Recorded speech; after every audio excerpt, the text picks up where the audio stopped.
Jay, that's strangely close to Daniel Jones from the Giants. Daniel, is that you? Beat the Chiefs. Show me. If the Broncos and Russell Wilson can show me that they can beat the Chiefs, then I will start believing. And the crowd up. And so on this defense, and Kansas City won't snap the ball again. The Denver Broncos have beaten the Kansas City Chiefs. Dave Montgomery on the Lions, former Bear, gonna make this his revenge game for sure. David Montgomery gets the touchdown that ices the game. No!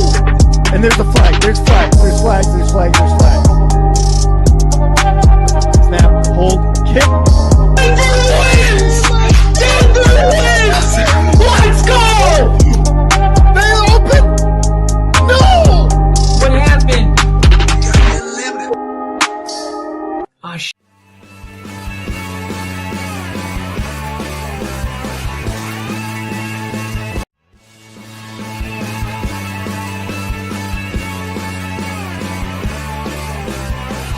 America is football. Football is Football is America. And if you don't like it, you can kiss your candy ass. For the moment in time, I don't give a damn. Oh my God! No! You loved it.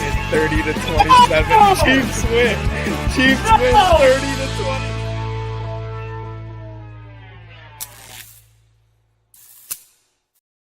20. Woo! Ladies and gentlemen, welcome to the only football. That's it. We're just only football. I'm still getting used to that. Wow. Holy crap. The NFL trade deadline was not disappointing. Okay. We got a real shakeup in the league, and I love it because honestly, when the NFL does that thing at the end of every year after the Super Bowl, like around March, where new faces and new places, it's low key, like probably one of my favorite parts of covering the NFL. So the fact that we get to do this during the season is like the best of both worlds. I love it because we get to talk about these trades. We get to talk about what it means for both teams. I'm going to give you my opinions on it. I think that these trades revealed a lot. If you are paying attention, at least from what I can see, we got little E. I'm a bit surprised Pitt got nobody. And we're going to talk about that too. What happened to the podcast part? Did I miss something? No, we just decided that we're not really a podcast. You know, podcast is like a lot of times they're audio only. We're a show, but we wouldn't say only football show. So we just say only football. I'll still say podcast. I don't really care. We're only football podcast. You know what I mean? Colts went all in, and that's exactly what we're going to be talking about. So, what a day from the NFL! What a move by a lot of teams, and of course, let's just start with the obvious, right? The Colts. I mean, the Colts, they made a massive move today. And their move today by acquiring one of the best cornerbacks in the NFL. This is a debate every single season. Is it Surtain? Is it Sauce Gardner? Like, we all know it's Surtain. He won Defensive Player of the Year. But the fact that Jets fans were so aggressively in that debate tells you just how good he is. Because really, there's only one corner in the NFL that even pretends to debate Surtain over this guy, and it was Sauce Gardner.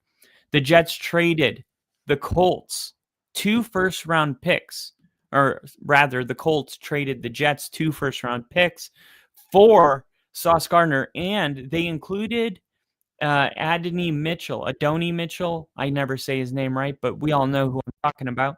Less than 4 months after making Sauce Gardner the highest paid corner in the NFL, the Jets have decided to move off of him. And now that you could read this a couple ways, right? One is like, okay, so this wasn't the plan from the jump. Obviously, the Jets wouldn't have done that if they were planning on moving off of him, I think, right? It didn't seem like there was a holdout going on or there was any reason to push the issue. But the Jets decided they were going to offer him a 4-year, $120 million deal at 25 years old. So I'm not really sure why they offered this contract, because in a lot of cases, even if you move off a player, you're still obligated to pay that salary.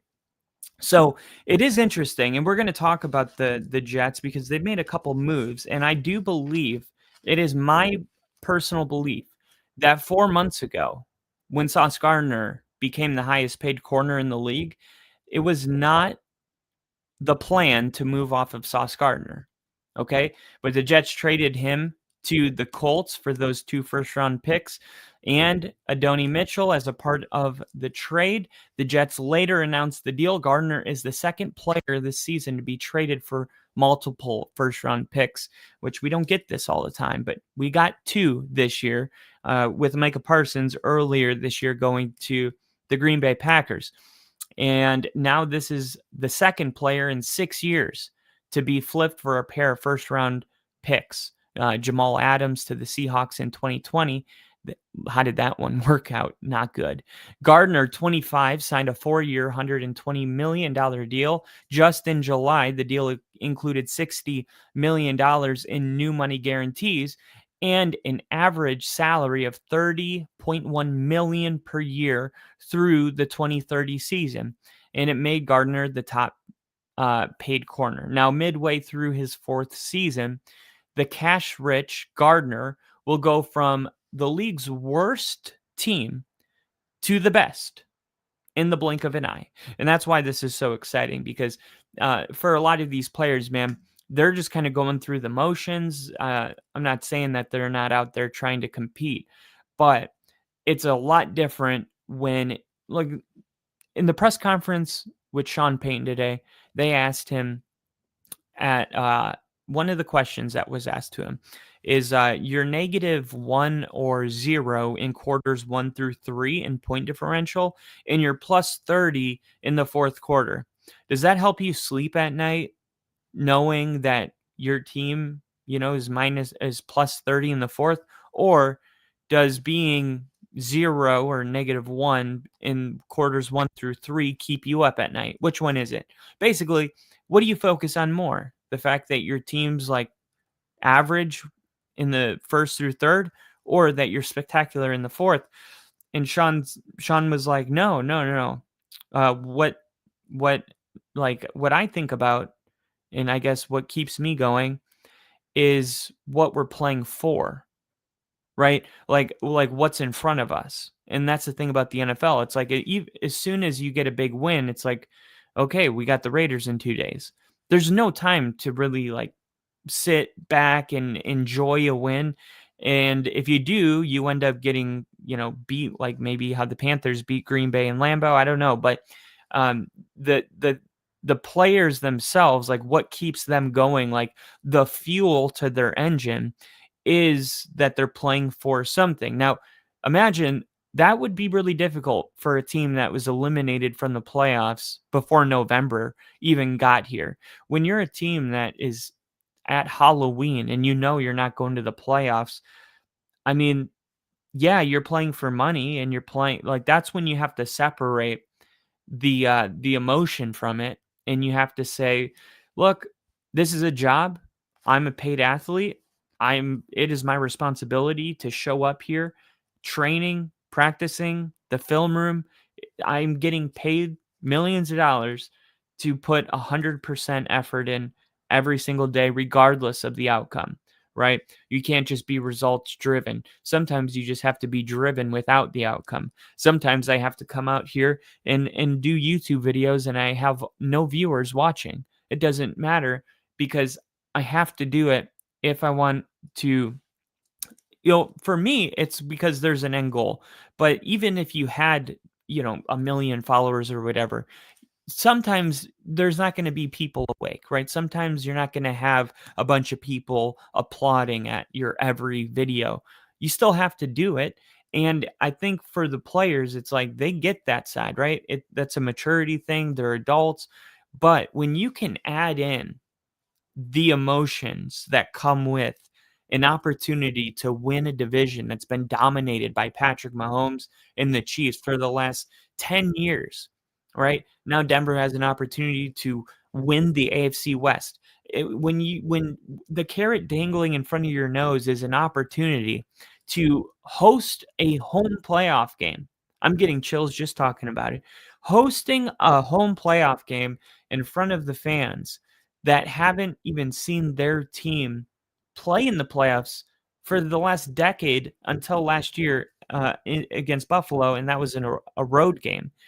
When you have these type of monumental moments that really are right around the corner, I mean, we control our own destiny. You think about it. We have the Raiders, then we have to play the Chiefs, then the Commanders and the Raiders. Even if we lose to the Chiefs, as long as we beat the Raiders twice and the Commanders, we're going to be a 10-3 football team by week 13. So they have the ability in just 1 month to put themselves in position to win the AFC West. I know it sounds crazy, but what about the teams that are eliminated from the play? Like, it is so night and day different for a team, for a player to get themselves motivated. It's more of just a business transaction than an emotional investment, because at the end of the day, 95% of the players, they love football and they've loved it their whole life. And if there's one thing I know about being on a team that has a cycle of losing, going to the podium saying, hey, we're going to get it fixed. And then next week it's the same shit. And you keep going to the podium. Like, it gets to the point where Justin Simmons was like, I'm not going to tell you we're going to fix it, because I feel like I say that every single week. And yet we're right here doing the same thing. Garrett Bowles was crying, going, I feel like I've been here for 8 years and all I've done is loss. That's the way he said it, loss. But they love football because you can see how much they care. And it just, like, honestly, it gets to a point where you're like, I don't even know if I love football anymore. I mean, I'm just sad all the time. It's a culture issue. I said it before, I'll say it again. The Jets, they have an issue with the culture now. I think Aaron Glenn is going to create a culture. That's going to take some time, man. There's years and decades of dysfunction tied to that organization. What's going on with Aaron Glenn is going to take a lot of time, and it's going to take a lot of draft picks. But when you're on these type of teams, think Sauce Gardner got here and there was all the hype, HBO, and the helicopters flying overhead with Aaron Rodgers. They didn't amount to anything, right? And then the year before that, well, that was the year Rodgers played 3 snaps and got hurt. Then last year, the defense wasn't good anymore. Their head coach is getting fired. It's just this revolving door of dysfunction. And Sauce Gardner, the youth, they are pure at heart. It didn't catch up to Sauce. He's too young. It's players that I've been on this team for 8 years and I haven't gone to the playoffs once. Those are the guys that it starts to catch up to. But Sauce Gardner just went to sleep with being on the worst team in the NFL that just got their first win a week ago, and woke up as a member of the Indianapolis Colts, who have the best record currently in the NFL, tied with the Denver Broncos and the Indianapolis Colts, with the New England Patriots. But the reason this is a big deal is for a couple things, right? We can talk about the Jets, and we can talk about what this means for the Colts. All right. No doubt the Colts is the more exciting one. So I want to talk about the Jets first. The Jets have come to an understanding, right, that they are not going to the Super Bowl this year. It's not happening. The Colts are on the opposite wavelength, right? But the Jets, they know, look, Sauce Gardner is a great athlete, okay? And if you guys go back and look at my video of Micah Parsons being traded, I actually broke the news before Micah Parsons was even announced that he was being traded. I told you exactly how much money was on the table, $47 million. There was people that asked me 2 weeks after how I knew the exact amount of money Micah Parsons was going to be paid. And I'm like, because Jerry Jones said it in a sit down with Stephen A. Smith. He actually broke the percentages down where he said, if he got tagged, this is how much we would pay him over the next 3 years if we tagged him 3 years in a row. And what I offered him was 60% more. So I did the math and figured it out. So would you pay a guy? And that's what the video I was trying to make was like, where Dallas is right now. Do you think it's smart to pay one player $147 million? Because we've seen Dallas with Micah Parsons for the last 3 years. Do they look like they're going to the Super Bowl? It's almost like the Cowboys already ran this experiment. The only difference is once you pay Micah Parsons all that money, then you don't have any money to pay other people. And it's like, all right, hopefully Micah can carry the defense by himself. But that's what they were asking him to do the previous 2 years. So we know that that doesn't work. And I thought it was smart for Jerry Jones to say, no, we're not there right now. But if we trade Micah Parsons, we get 2 first-round picks, right? We don't have to pay him all that money. So that's 3 to 4 players that you could add from free agency. And then they have their own draft picks. The Cowboys are going to have 4 first-round selections in the next 2 years. And if they invest all of those picks on the defense, it would be ridiculous. And people say, well, there's not going to be a Micah Parsons. Yep, there will be. There's a Micah Parsons every year. And I know people don't want to acknowledge this, and it drives me crazy. But whether you're talking about Jared Verse or Aiden Hutchinson or TJ Watt or Myles Garrett or Nick Bosa, every single year there's an elite Will Anderson Jr. Every year there's an elite pass rusher. The only reason people get caught up in Micah Parsons is because maybe he's a little more special than some of these other guys I just named, but it's not by much. And if you could say, hey, on this hand, you have Micah Parsons. On this side, you have Jared Verse, but we're going to give you 3 more first-round selections to put on the defensive side of the ball. The obvious decision would be that, right? It's the same thing with fantasy football. I just offered somebody Christian McCaffrey, who's the best running back in football, for Jahmyr Gibbs and Drake London, because I know I have a wide receiver problem. So if I get Drake London or Mara St. Brown, he's going to make up the difference at my receiver. I'm getting 10 points with my receiver. I'm going to get 20 to 25 with this guy. That's a 15-point difference. Am I going to get 15 more points from CMC to Jahmyr Gibbs? No, I'm probably going to get 5 to 10 more. This is the way the Cowboys looked at it, and they were really smart, and they rebuilt the right way. And the Jets, they knew, as good as Sauce Gardner is, we're not going to get to a Super Bowl just because we have an elite corner.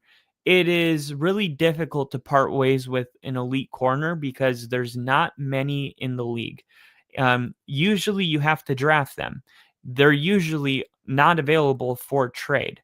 And Sean was just talking about that when, Patrick Surtain went down, and he said, luckily we've been, really good at drafting that position because there's not a tree where they're growing. It's kind of like the quarterback position.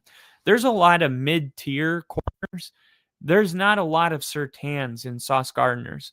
And when a team gets one, it's almost like a franchise quarterback. You don't get rid of it. It's not quite there, but it's almost at that level. So it's kind of crazy that Sauce, at his age, after the deal, the timing, it's crazy that they got rid of him. But the Colts willing to pay 2 first-round picks, that's a lot to say, hey, we're not, Sauce is worth more than 2 first-round picks and a wide receiver. Is he? Is Sauce Gardner worth 2 first-round picks? Honestly, it depends. Obviously, it depends where those picks are. And this is why the Colts aren't that off. Because the Colts their offense has been incredible all year. And that's all we keep talking about is how good their offense is.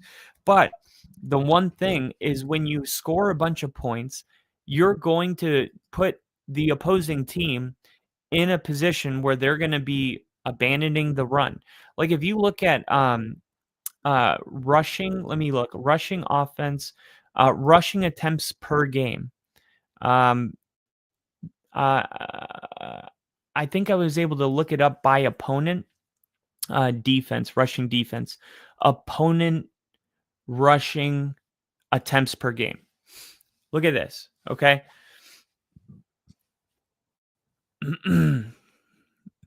Opponent rushing attempts per game. So the Indianapolis Colts are second in the league with their opponents rushing the fewest amount of times. New England's number 1, and Mike Vrabel got that record where it's like 7 straight games holding the running back under 50 yards.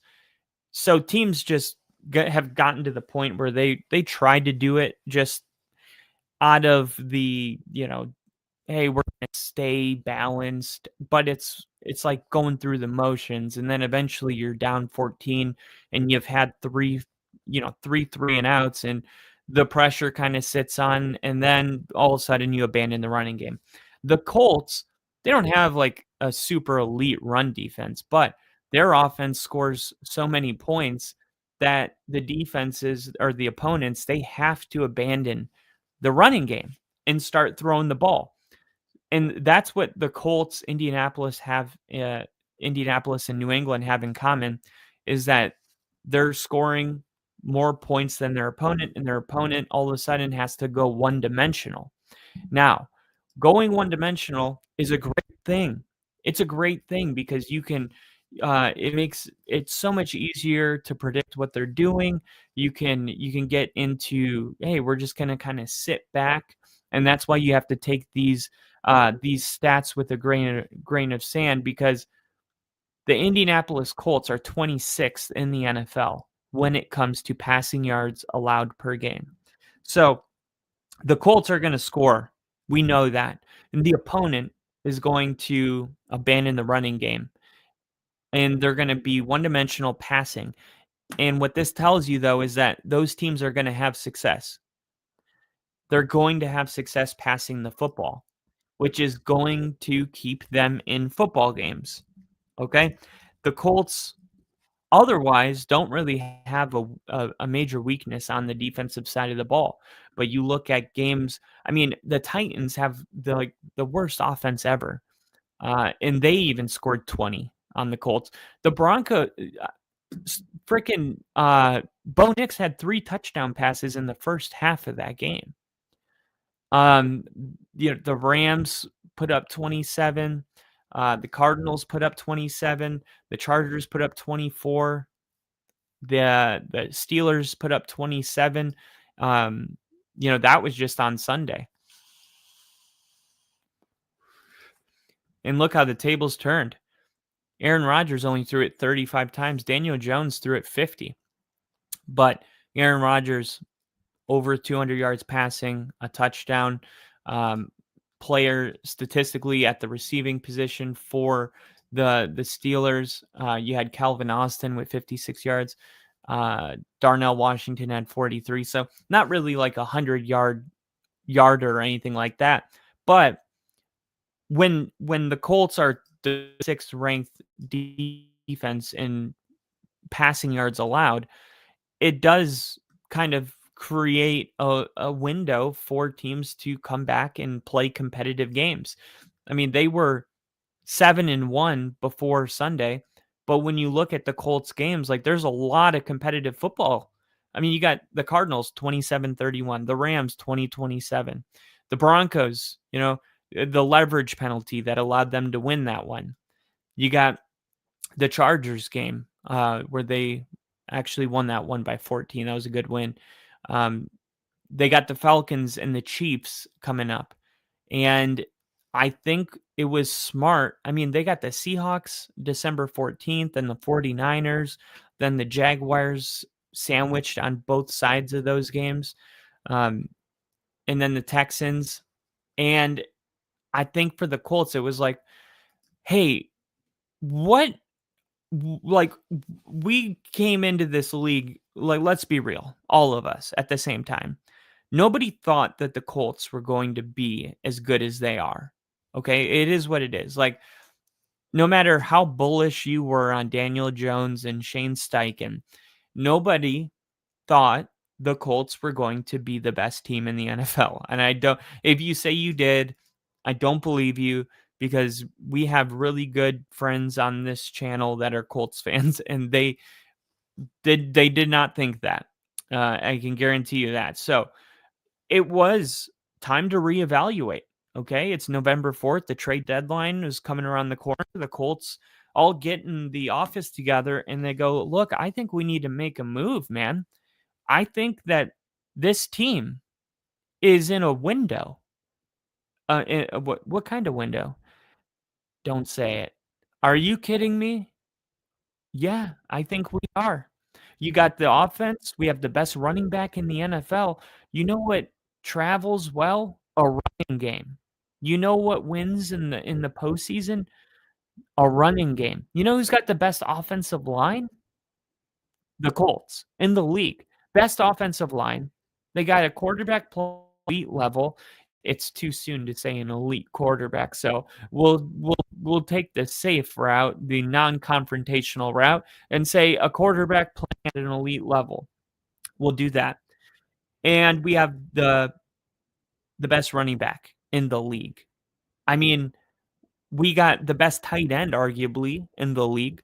We got Alec Pierce and Josh Downs and Pittman. I mean, we have the offense to win a Super Bowl. And that's just a matter of fact. But our defense isn't Super Bowl caliber yet. And you look at it and you go, well, what do you guys need to be Super Bowl caliber? We need a really good corner, right? Jalen Jones is decent, but they needed somebody like Sauce Gardner, right? They have Jonathan Edwards. They needed a absolute just shut down corner. And look, Jalen Jones' performance on Sunday may have influenced the Colts trade deadline strategy, right? All the scrutiny and poor reviews of Sunday's game, they've been shown on social media. The Colts secondary had been crushed with injuries all year long, but this was the week we saw the return of Jalen Jones, who in 2023 was a 7th round pick. And look, it was anything but special, his return. He began to make an impact midway through his rookie season, but then the injuries started piling up that year. He was starting for the Colts and never really looked back. He finished with 44 tackles his rookie season. His sophomore season showed more growth. He finished with over 100 tackles and 2 interceptions, played in all 17 games. But then Jones has missed all of this season with a hamstring injury. And he made his return this week, and a return that was needed in so many ways. The Colts lost their competition in rookie Justin Wally during training camp. They brought in Mekhi Blackman to bring in depth, and now Mooney Ward is on IR until the Colts return from their bye. So this was an absolute desperate defense in the secondary. The return of Jones was not only needed, but impactful. He played 55 out of 62 defensive snaps. He finished with 4 tackles. His most impressive stat was keeping DK Metcalf at bay the entire game. Metcalf finished with only 2 catches for 6 yards on 4 targets. Now, there's been issues with Aaron Rodgers getting Metcalf volume targets. But still, that's impressive. Metcalf has had only 3 other games where he was held under 50 yards this season, but he did score a touchdown in each of those games, according to Next Gen Stats. In this game, he didn't. He held him just to 19 receiving yards. 2 of 5 targets were caught. So with Ward on IR, this team lacked that defensive outside corner that was a shutdown corner. And while most would say that Jones fell in the draft because of his speed, he made one of the fastest speedsters on the outside feel non-existent. The coaching staff gave him the number 1 defensive assignment after missing the entire season up to this point, and he delivered. And even with the loss to the Steelers, the Colts are still in first place in the AFC playoff race. They own the tiebreakers over New England and Denver. The NFL trade deadline, being today, and that the Colts were expected to be buyers and not sellers. And there's really only 2 teams that are buyers or sellers, right? And it's obvious. Your teams that are the Jets, 1-7, we're not going to the playoffs. We need to figure out how we can get as much value for our players in capital. If we got a player on the team that's worth multiple first-round picks, he has to go. I know it sucks, but it's a luxury, not a necessity. Having a Sauce Gardner type corner, look, the verdict is in. You're still 1-7, so it doesn't equal a bunch of wins. So let's figure out what does equal a bunch of wins, right? Let's get 2 more draft picks in the next 2 years, and let's move all these other pieces as well, and get rid of these contracts and see, hey, maybe we can get, I don't know, like 10 first and second round picks in the next 2 years. I mean, imagine what that would do to the team. And we need to rebuild the culture, which means we need to get rid of some of these people that were a part. It's not their fault that they were a part of the old way, but to really start a new culture, we need to tear it all down. Remember when Dan Campbell came in, Matthew Stafford had to go, and Jared Goff came in, and everyone thought Jared Goff was like kicked out of the Rams, and they felt bad. Like, oh my God, he got sent to Detroit. That was the perfect thing for the Lions because Matthew Stafford was a part of the losing Lions, not Jared Goff. Jared Goff just came from going to Super Bowls. So that guy comes in, and it's fresh blood. Look at this. All of these guys, Jahmyr Gibbs, Aiden Hutchinson, Amon-Ra St. Brown, David Montgomery. These guys all came over here, and all they know is winning. They won in college. If they bring in other players, they're winners. Everybody's a winner. There's nobody on that Lions team that's like, man, do you remember that one year with Stafford when, we only won 2 games? All these guys know is the first year where they actually only won 3 games, but then year 2, they won 9 games. And then year 3, they were in the NFC Championship game. So building a new culture, a lot of times it requires getting rid of all the people that can't help but see the Lions, the old Lions, when they look at the Lions, right? When Sean got the Broncos job, he put a car outside the practice facility with no rear view mirrors and said, we're not looking back. And that was kind of symbolic for we're only looking forward. 10 years of sucking, I don't care. We're going that way. And with the Jets, man, they just need to get as much picks and capital as they can and bring in a bunch of new people. And that's exactly what they're going to do. And that's exactly what Mike McDaniels needs to do. I mean, all those players, Vic Fangio left and said, I couldn't get the team to focus. Mike McDaniels sitting courtside at the Heat games with his players. They're having a good time. They're his buddy, his friend. But then it stops going well, and Mike McDaniel has to put the hammer down. And some of these guys can't accept that they already decided that they were going to be your buddy. Now you want to act like you're my, like a parent figure, an authority figure. Like, we were at the Heat game together. That's why Mike McDaniel needs to learn from what his mistakes were in year 1 and year 2. This is year 3.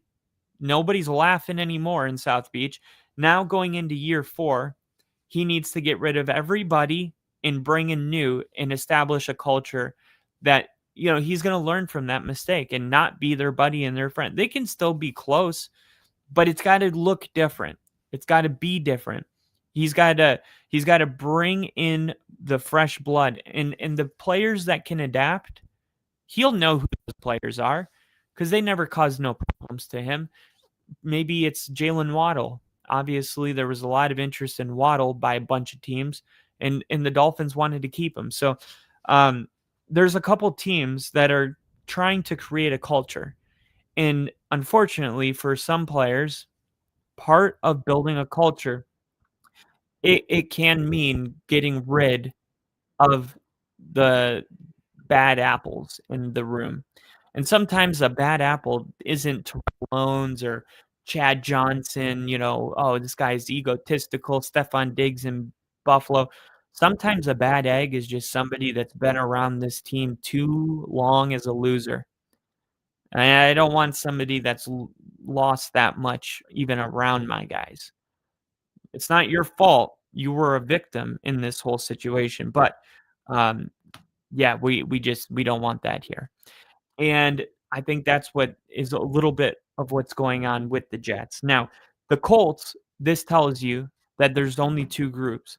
We're not going to the Super Bowl. We're not even a playoff team. We need assets. And the other team is, we're not a Super Bowl team right now, but we're about 1 or 2 guys away from being a legitimate Super Bowl contender.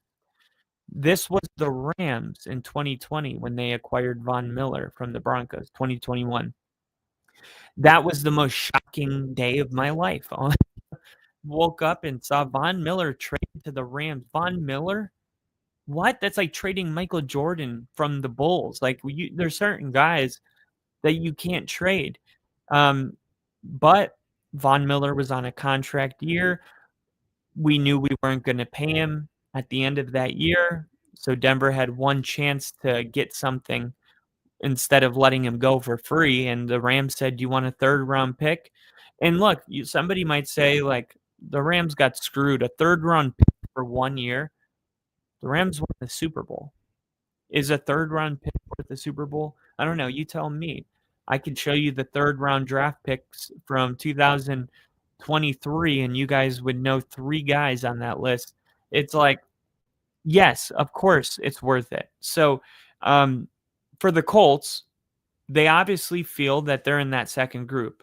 We're a player or 2 away from going to the Super Bowl. And there's other teams like the Steelers and the Broncos and many others that were disappointed. There was many fans that were disappointed saying, "Man, I really thought Denver was going to bring in somebody." There were people that wanted Denver to bring in Rashid Shaheed from the Saints. I don't understand these people. We can't even use the weapons we have right now. Why would we bring more in? It's like I can't even wrap my head around that. It's like a guy's calling out of work. You know what I mean? Like 3 times a week. I lost my keys. My car's dead. Blah blah blah. It's always something. This guy can't. He cannot work 5 days in a row. He just can't do it. He's never done it. Just has to call out for something.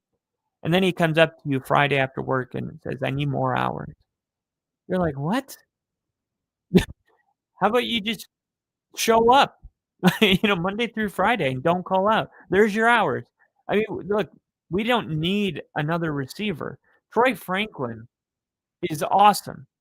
He's making a massive steps. He's only in his 2nd year. You guys, Pat Bryant is making crazy contested, amazing blocks downfield. Marvin Mims is like the shifty speedster.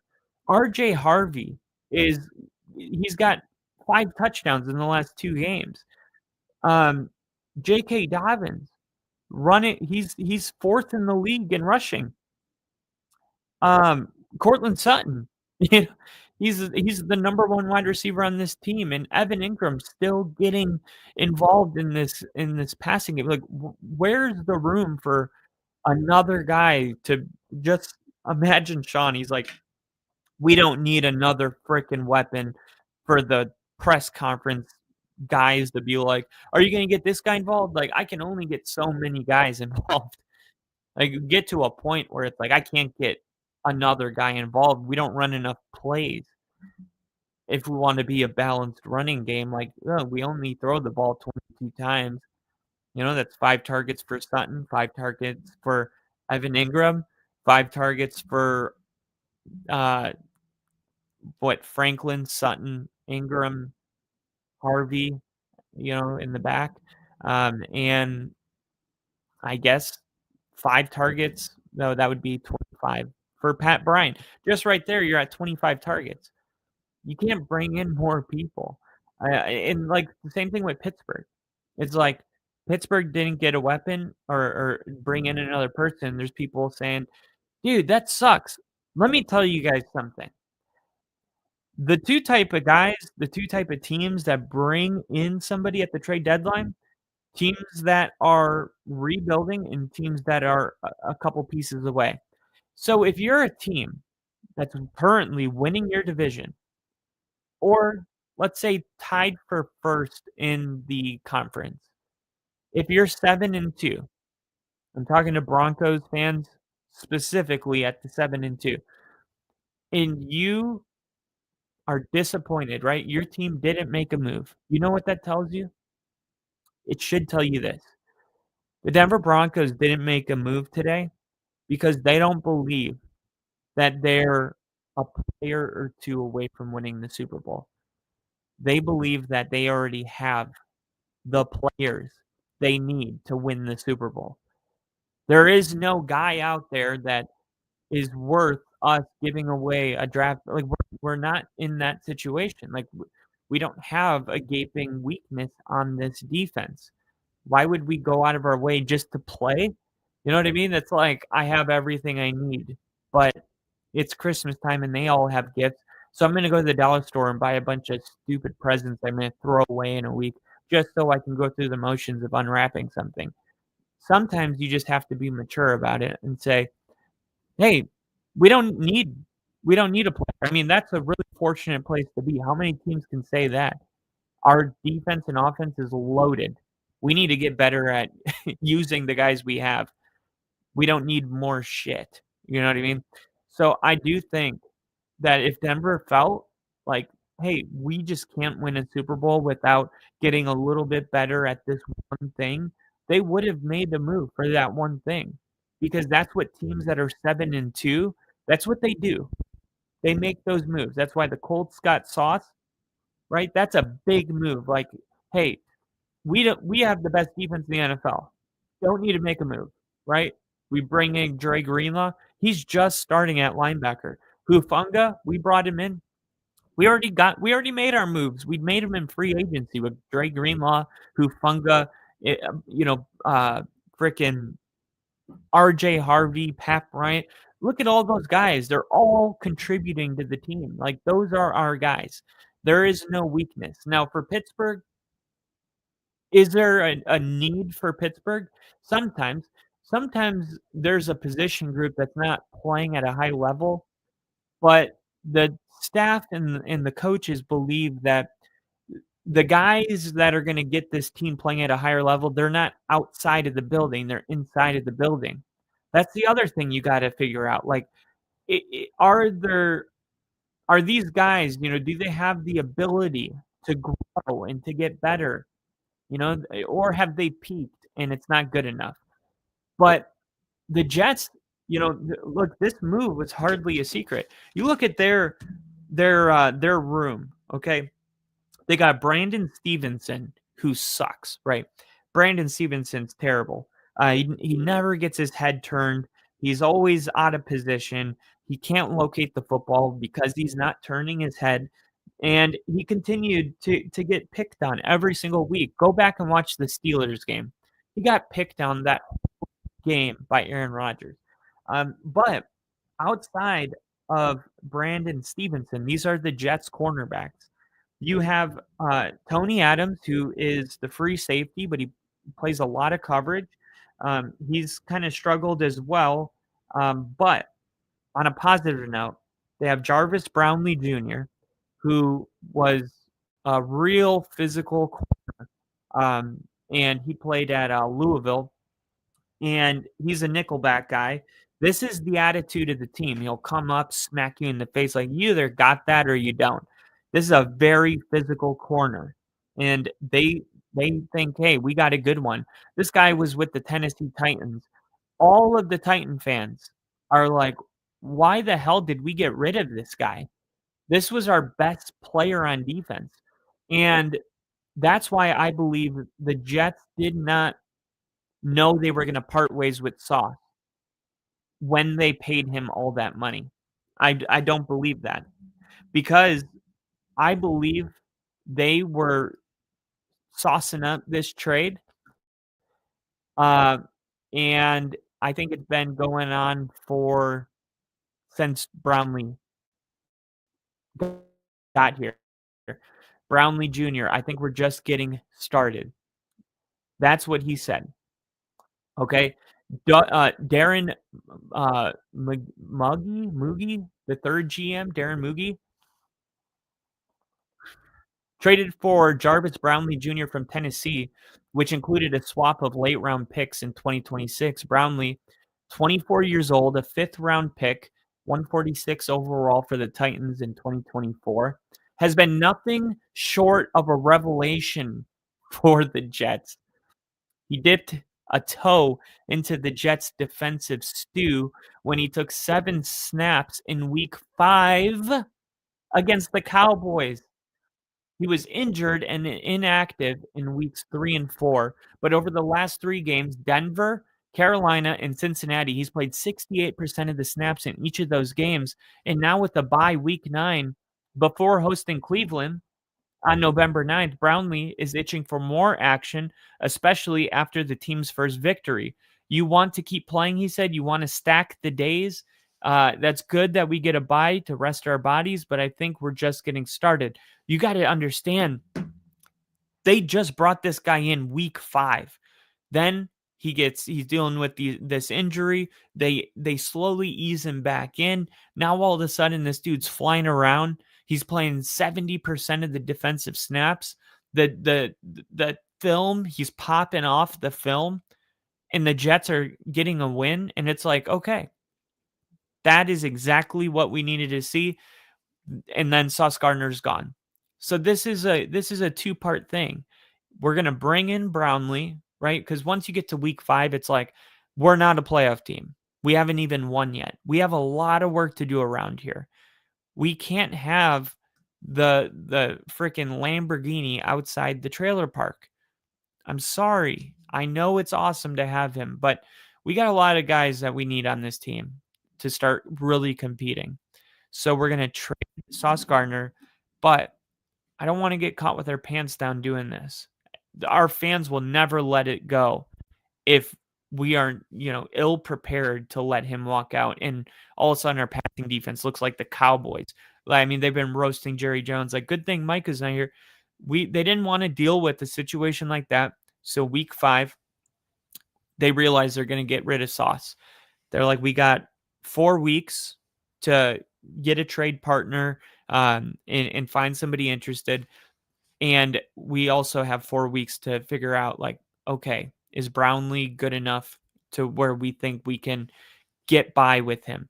Because remember, the Jets also drafted Florida State's cornerback in the 3rd round in 2025. There's a rookie out there. And look, I'm a Florida State fan. They do cornerbacks. Like, that is, Jalen Ramsey. There's great cornerbacks. Ronaldo Green. This is Azariah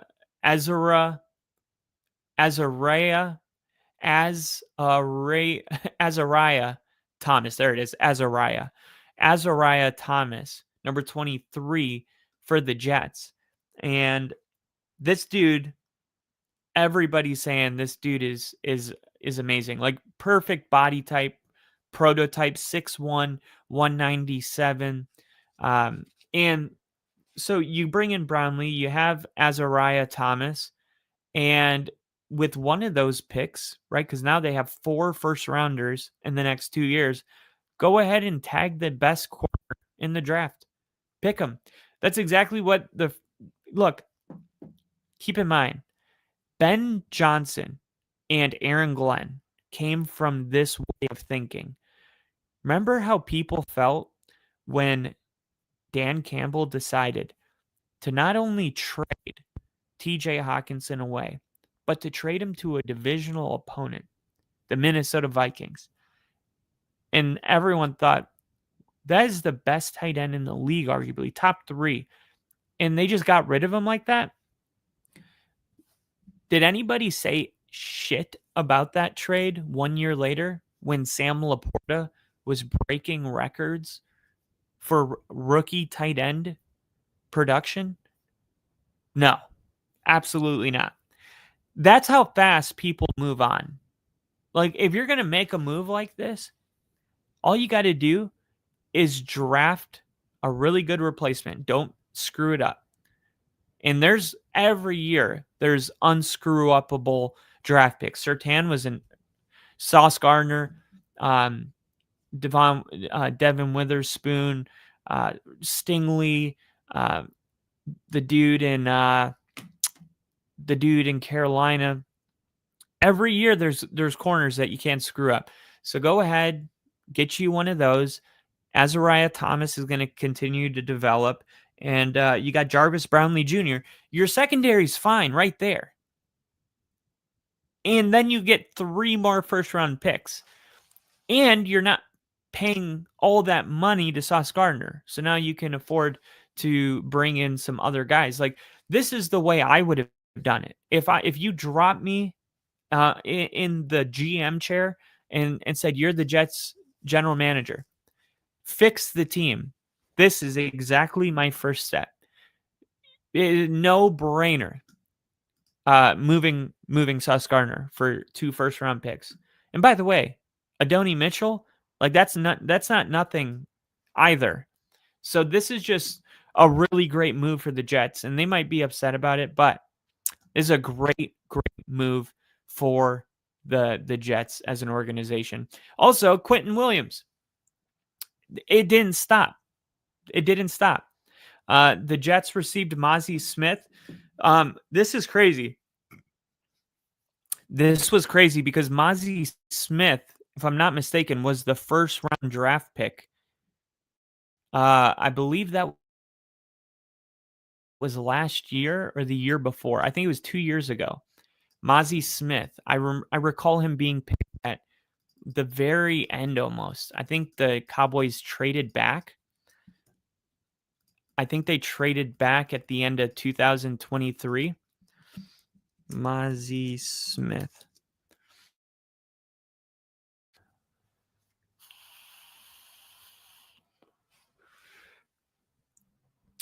First round 2023 draft pick. Yep, so 2 years ago. And he was drafted 26th overall. And look, that's awesome. That's awesome. The Jets were able to get another first rounder that's young, and Quinnen Williams is gone, but Quinnen Williams, he's great and all. He's 27 years old. That's the wrong age right now. Mozzie Smith is 24. Okay. That might not seem like much. It's a huge difference right now. We want the team to be young, hungry. In fact, the guy hasn't earned his first contract yet. All right. Get rid of these older guys that are already getting, $15 million a year that played at Alabama, and bring in guys, rookies out of Michigan's from Grand Rapids, Michigan, always played for his hometown, still out there trying to earn big contract. Bring him over. Quinnen Williams, I think that he'll do great in Dallas. That's exactly what Dallas does. They pay for big name guys like that. But Mazi Smith, a 2026 second round pick, and a 2027 first round pick, and by bringing, like, the Jets getting Mazi Smith, that's 2 first rounders. That's 2 first round picks. So from 2025 to 2026 to 2027, right? They got Mazi Smith as a first rounder. They're going to have their own first rounder. They're going to have the Cowboys the next year. They're going to have theirs and the Cowboys. And so they're going to have 5 first round picks. Wait, no. I'm not done. They're going to have the Jets are going to have the Colts first rounder for the next 2 years. They're going to have theirs for the next 2 years. They're going to have the first rounder for 2027. So they're going to have 3 first round picks in 2 years, the Jets. And they're going to have a second round pick.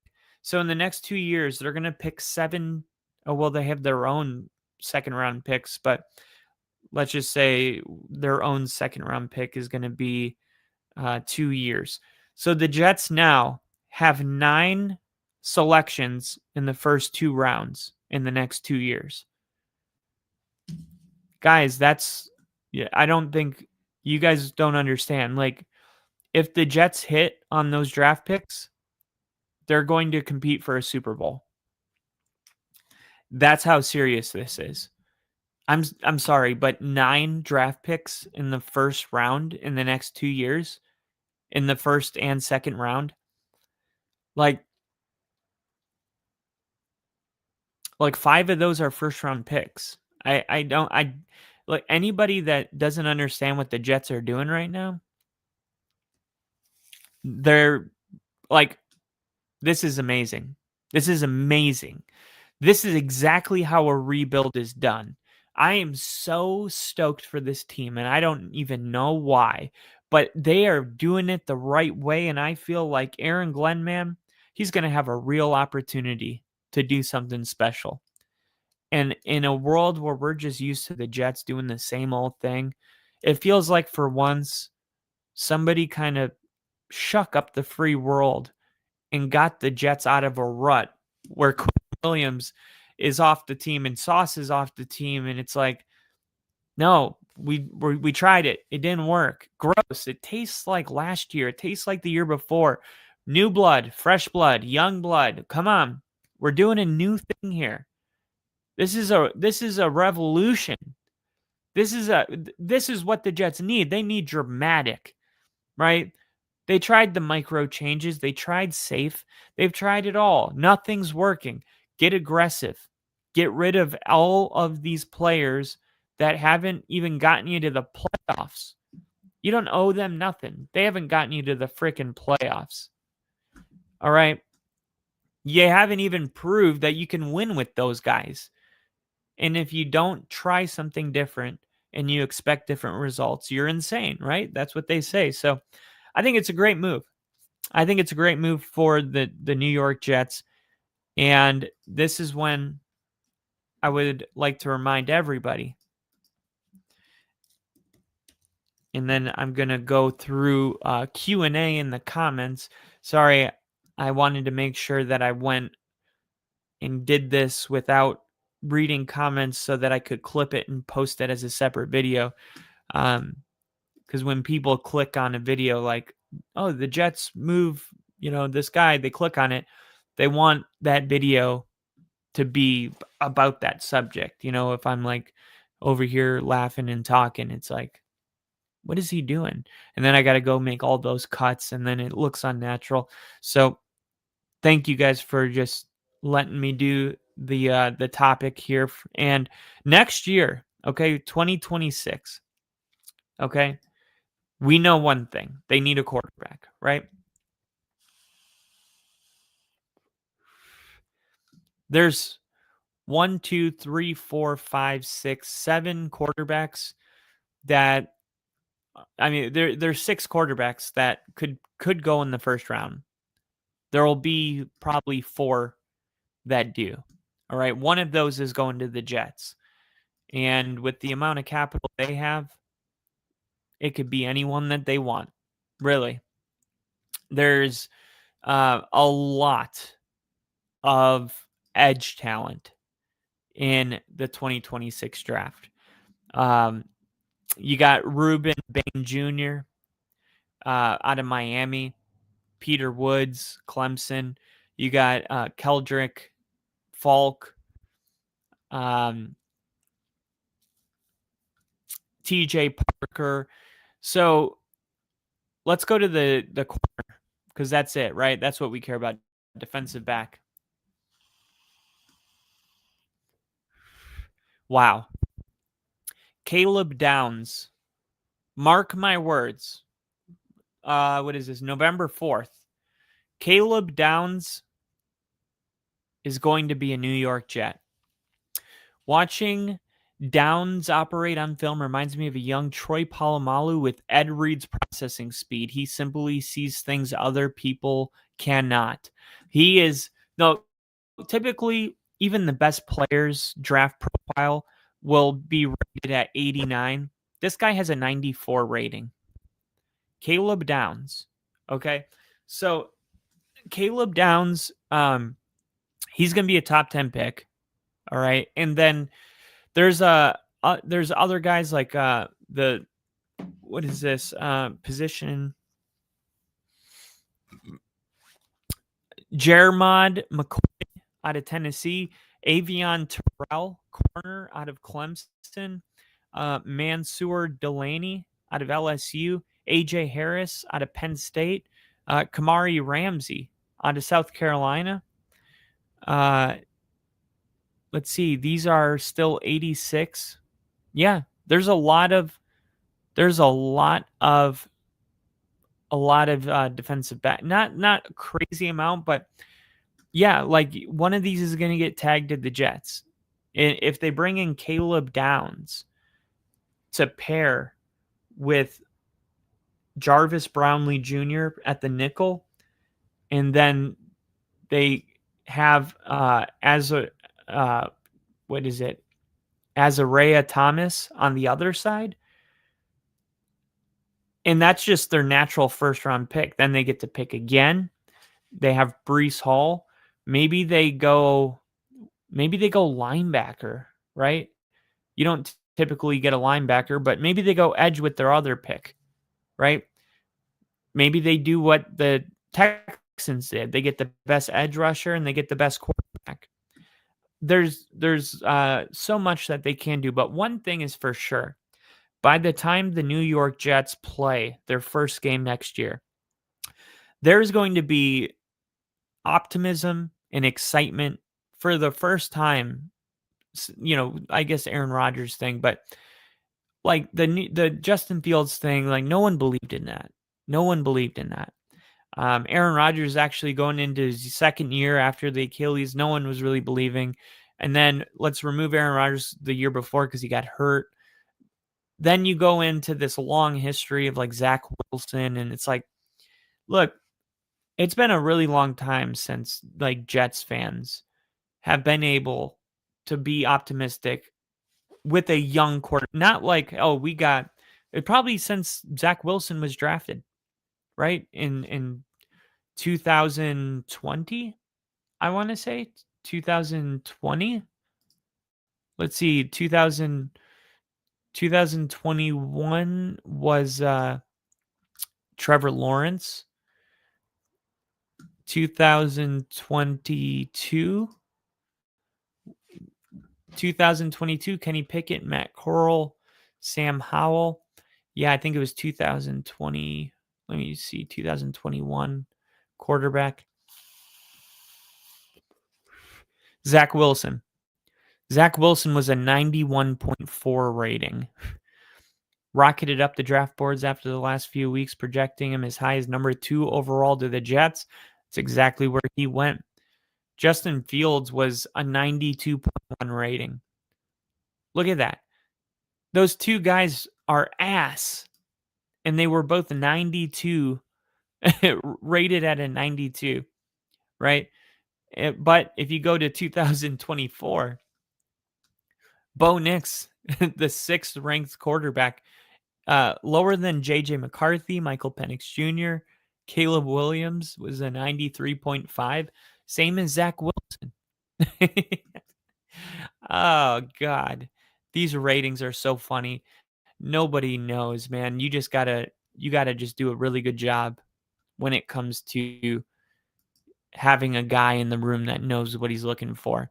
Sean's whole thing about finding a quarterback is pulling all their negative plays and watching those, not their highlights, but their failures, and then seeing how often those failures occur.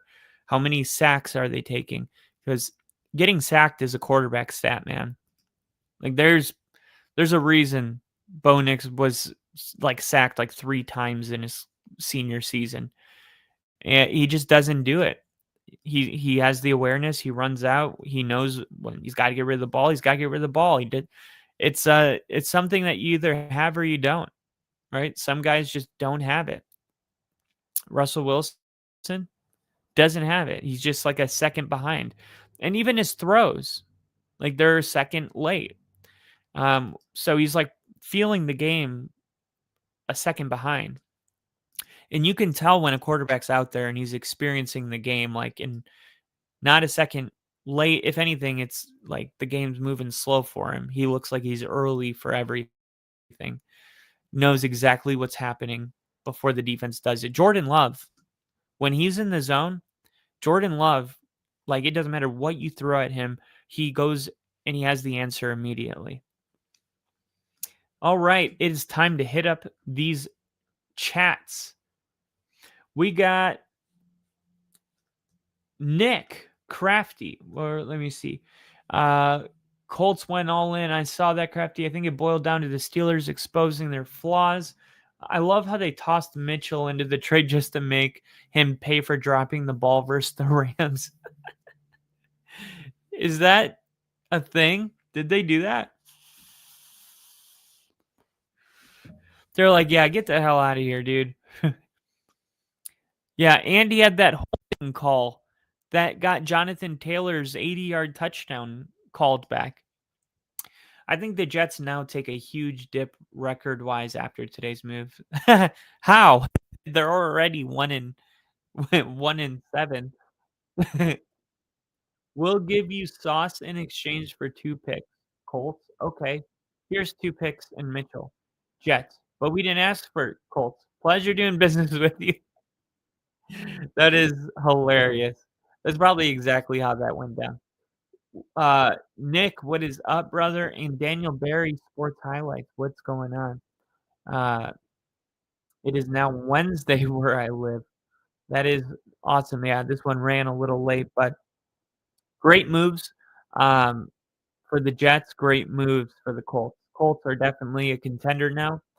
And then the ones we're going to be talking about tomorrow, which tomorrow's going to be great. I'm in the process of moving right now, and it's been crazy because I'm like trying to do it's like the worst week for the freaking worst week for the trade deadline to come to a halt because I'm like, God, I got so much moving that I'm doing. But anyway, we're going to be covering it. And the Seahawks tomorrow, we're going to talk about Rashid Shaheed going over to the Seahawks. We're going to talk about Jacoby Myers. Asked the Raiders to trade him. They declined. Now he goes to the Jaguars. Okay. We're going to talk about, let's see, I think those are the big ones. Also, the other one is, what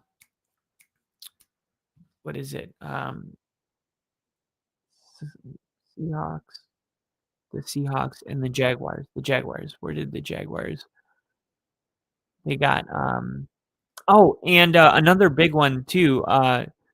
Dre'Mont Jones went to the Ravens. I don't know. That's a big one. I don't know if you guys know, but the Ravens, like that's a really good move right there. And there's been a couple moves. I think it's the Eagles. One of the teams added like 3 pieces on defense. So we're gonna be talking about those tomorrow. But obviously the big one is Daniel Jones and his getting a legit quarterback weapon, and it's gonna be fun. It's gonna be fun seeing what the Colts can become. Um, and man, good for Sauce. Well deserved. And I know Breece Hall was posting stuff all day, like the guy like looking out the window, trying to see like, okay, like, am I getting traded? Am I staying here? And I think that's kind of crazy. Like, I feel like if you got a player like Breece Hall, I feel like you got to like let that guy know what's going on. Like, he shouldn't be finding out he's been traded because it's on TV. Like, I just feel like that's like such a shitty way to operate. Like, you should give those guys the respect to at least reach out, and be like, hey, man, I'm not saying we're going to trade you, but if somebody offers us 2 first-round picks for you, like, we're going to have to agree to that. But I just wanted to be transparent with you and let you know what's going on. So that obviously is not going on in a lot of organizations, but also like Aaron Glenn doesn't know Breece Hall like that. Like, he's just got there. So, but good stuff, man. Good stuff. Jets, Colts, both franchises, man. This is just like the Micah Parsons trade. I think both teams won. I don't have like a winner. I think the Jets should be considered a winner just because they are going to now pick between getting rid of Quinnen Williams and Sauce Gardner. They're going to have 9 selections in the first and second round in the next 2 years. I like, yeah, they're doing it the right way. This is going to be, if they hit on these draft picks, look how the Lions turned their franchise around with Montgomery coming over as a free agent, drafting Jahmyr Gibbs, drafting freaking Sam Laporta, drafting Jamison Williams, drafting Amon-Ra St. Brown, drafting Aiden Hutchinson, drafting was it not Terrion Arnold, but Kool-Aid McKinstry. I think Kool-Aid McKinstry. Drafting their linebacker, what is it, Jack Campbell? Like, there you go. That's 9 players. You think those guys are the reason the Lions are good? Like, yeah. So, look, the Jets, and keep in mind, like, the Jets already have Breece Hall. They already have Garrett Wilson. They already have, like, they didn't get, so now 2 of those 9 picks, you don't need a Amon-Ra St. Brown. You don't need a Jahmyr Gibbs. You can keep drafting, offensive linemen or whatever else. Like, if the Jets hit on these picks, they're going to be a Super Bowl contender in the next 2 years. I mean, their first year, no. Their second year, no. But that I'm talking about that third year. Today, they made the type of moves where by the year 2028 season, the Jets could be considered like a dark horse Super Bowl favorite. That's what I'm saying. And the Jets have the longest playout drought in the NFL, so like, I'm sure that sounds great if you could just tell Jets fans like, hey, I got good news. The first thing is you're going to get better every single year from here on out. Number 2, there's going to be legitimate Super Bowl conversations about the Jets in 2028. The next 2 years are going to be fun. Congrats. I feel like they would be like, holy crap. This all stemmed from getting rid of Sauce Gardner and Quinnen Williams. And it's true. It did. So for that reason, I got the Jets as a winner. But also the Colts, man, you guys are a legit Super Bowl contender now. So all in all, both teams won. It is what it is. But all right, you guys, I'll see you tomorrow on the next episode of Only Football. Thank you for watching. I'll see you on the next one.